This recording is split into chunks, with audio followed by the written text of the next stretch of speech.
দেখতে পাচ্ছেন এটা হচ্ছে কাঁঠালখোর।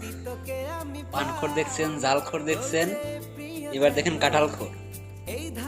কাঁঠাল দেখলে তার মাথা ঠিক থাকে না। আজ আমার একটা কাঁঠাল বাজার থেকে কিনে নিয়ে এসে সে খাইতে হয়েছে।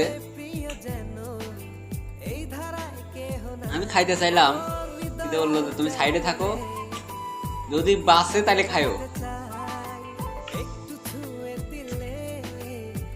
এখন আমার হাতে ক্যামেরা ধরা দিয়ে খাইতে আছে, দেখতেই পাচ্ছেন আপনারা কি পরিমাণ সে খাদক। সে আর একটা কথাও বলবে না খাওয়া শেষ না হওয়া পর্যন্ত।